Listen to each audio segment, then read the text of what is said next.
Hi, I'm Sam, and this is Sam Stacks.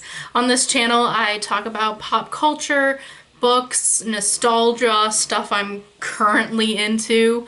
Yeah, and if this sounds up your alley, go ahead and hit that subscribe button below. Today, we're going to be talking about the Dear America series. It is a children's book series published by Scholastic between 1996 and 2004. It received a reboot in 2010, but I'm not sure if much has been added to the series since then. I remember them being at my elementary school library and like my public library, and I was just absolutely in love with these books. I love their little like deckled edges and the little like ribbon bookmark that like they had, and it really just like sung to my like history nerd heart. Like I said, like I was a huge history nerd as like an elementary schooler. I was that kid that was like watching the Smithsonian Channel when that existed. I don't know if it still does, don't have cable, but great channel. Watching those documentaries. And these books to me felt like they were a step up from like the American Girl books. Since they covered like, they were longer, they were like written in a diary format, and they covered like harsher topics more in depth than the American Girl books tended to do. And yeah, the fictional characters in these books are girls who live in the US, who they undergo some kind of like massive event related to their time period. For example, there's Hattie, who her diary covers the Oregon Trail, or there's Clodie, who escapes from being enslaved. And then, of course, within this series, there are some hits and misses, which is why I decided to do a video where I rank them. I'm only ranking the books that I've read because I don't feel comfortable necessarily talking about the ones that I haven't read, because I would be worried that I wouldn't be doing them justice. So we're sticking to ones that I remember reading or have reread or read for the first time actually recently. Last summer I tried to do a TikTok series where I was going to talk through all of the ones that I owned. That didn't pan out. Time, you know. But here I'm just going to go ahead and rank them. Let's get to it.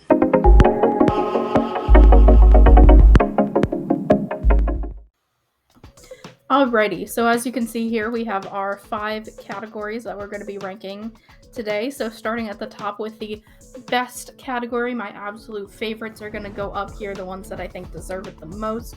That is Fields Plowed, House Built, Bright Future. These stories are the ones that really stuck with me. These are the ones that I love the characters in, that are just like all around creme de la creme of Dear America books. Yeah, so next then, second highest, we got Literate and Thriving. These girls can read. These girls have bright futures, but like maybe not as bright, or like there's something holding me back from putting them in the top tier. The mid ones are going to go in She's French. Of course she can speak French. Let me know if you get that reference before I explain that. It does have to do with the Dear America book. But those are for like the mid ones, the ones that are like maybe a little forgettable, the ones that like I probably should go back and reread just to like understand a little bit more. Beyond that, we have Child Bride, another Dear America reference, so that's our second to worst category. You can probably guess which book is going to go in there because I created that category specifically with it in mind. And then next we have Died Soon After the End of the Story. So these are the ones that are probably highly problematic, that aren't really that redeemable. Maybe they didn't even have to be written. I don't know. We'll get into that in a bit. So yeah, these are the categories that we'll be working off of. So the first book that I put into the box here is The Girl Who Chased Away Sorrow, the story of Serenita, a Navajo girl. So this is actually one that I read a lot more recently. I think I read it last summer, and it is about this girl who, she is Dina, I believe I'm pronouncing that correctly, and she is forcefully relocated from her like ancestral lands, and she goes on basically like a wilderness survival trek with her sister, to find her parents who have been like basically kidnapped by the US government. This story, I think I would have had a different reaction to it if I read it as a kid, but I think I'm going to rank it as, she's French, so of course she can speak French, just because it's, I don't know, I felt like it was kind of mid. It didn't really stand out to me in the series as a whole. So next up over here we have A Coal Miner's Bride, the story of Anetka. I can't read it, honestly. This is one that like stood out to me in my memory. I haven't read this one recently, mostly because I don't believe I own a copy of it. But I do remember that it's basically about a 14-year-old Polish child bride who's sent to America to be a bride to a much older man, and is basically forced to care for his children that are almost her own age. So obviously you can see I do have a category created for this. So I am obliged to put this into child bride. So next up then, we have When Will This Cruel War Be Over? This is the Civil War Diary of Emma Simpson. This is another one that I don't necessarily have the best memory of. I do know I own a copy of it. I do need to reread it. But I think this one's a bit rough. I think it's necessary in the canon of Dear America books to represent the experiences of a girl in the South during the Civil War. But my memory of it is that it wasn't that great, because I think she does like mourn over losing her like enslaved people, and like, yes, I get that's accurate, and that probably was a feeling expressed by many people, like obviously, like I'm pretty sure we know that it was, but I'm going to put this into died soon after the end of the story. Now, on the other hand, we have A Picture of Freedom, the diary of Clottie, a slave girl. So this one is about an enslaved girl who manages to become literate by watching like the lessons of like the son of her enslaver, and she escapes. Now, I do remember there being like an absolutely like brutal scene in this, as most of these books do have. Like, so many of these books have just like moments of just absolute like brutality, which, again, historical accuracy, but also like, this is a children's book, you know? Like, it's difficult, but I do remember this one being really good. This was one that I think I did read multiple times as a kid. So she is going to go into literate and thriving, which she was. Next up, we have Dreams in the Golden Country, the diary of Zipporah Feldman.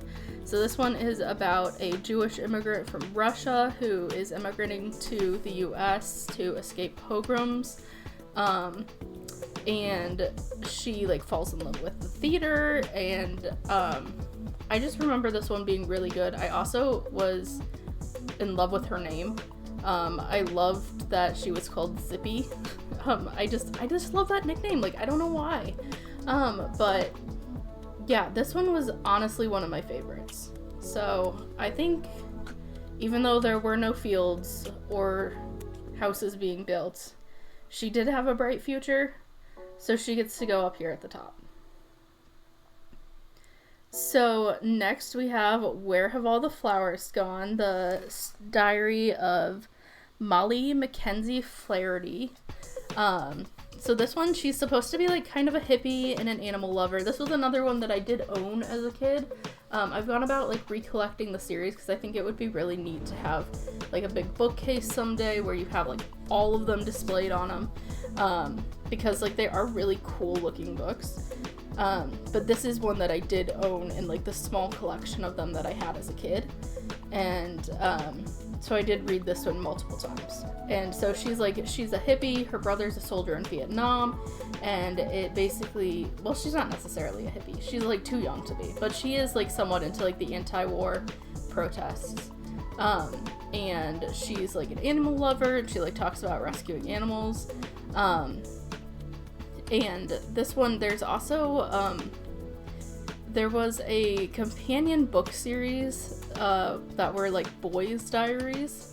I believe they're called My America, and her brother had a companion diary that like you could go and find and read. But this one of my favorites, like top tier. She was a great character. I loved like learning about it, and it was also like interesting because I was like, oh, okay, she's like, you know, she could still be alive. Like that was also a really cool thing. Like, yes, she'd be like a boomer now. So I thought that was really cool, and I enjoyed this book a lot. So again, fields plowed, house built, bright future. Next up we have Like the Willow Tree. So this one is, I cannot remember for the life of me the girl's name.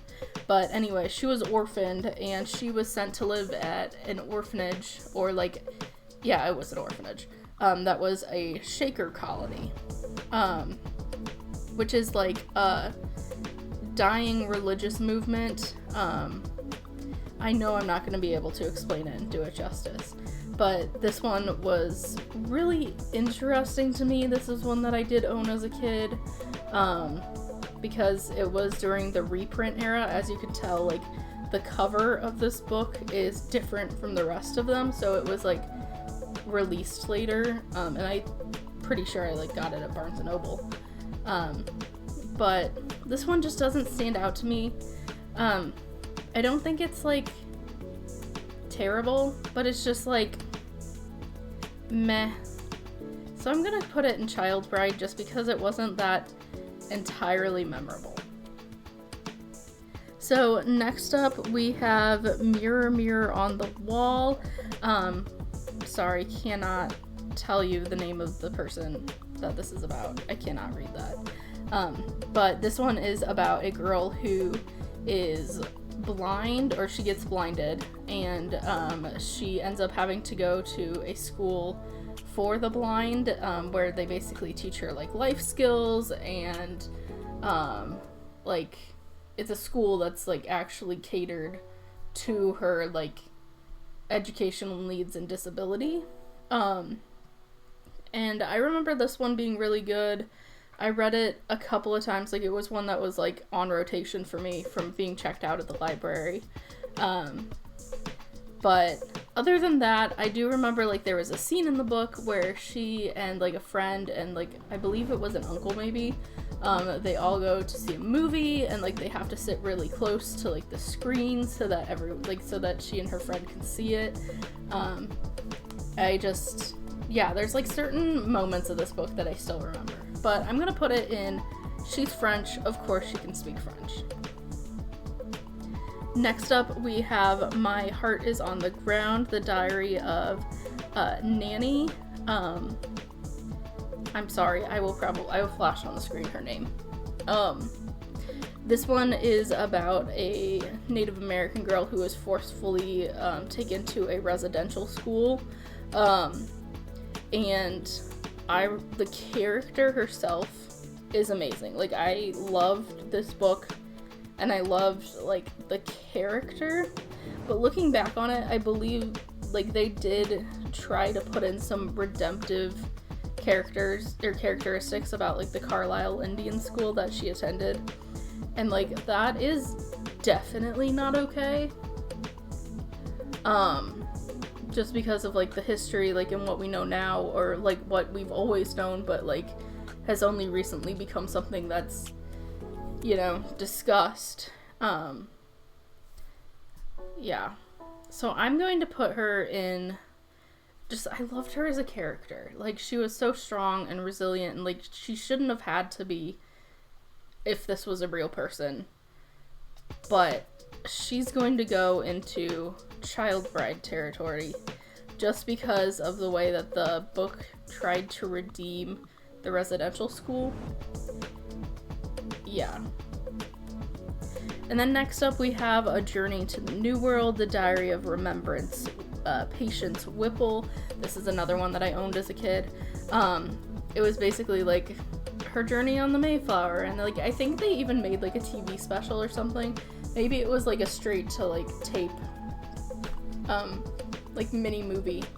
But this one was one that, like, I swear, like, every school library had, probably. Like, my school library had it, our public library had it. It just wasn't, like, my favorite. Like, I remember reading it.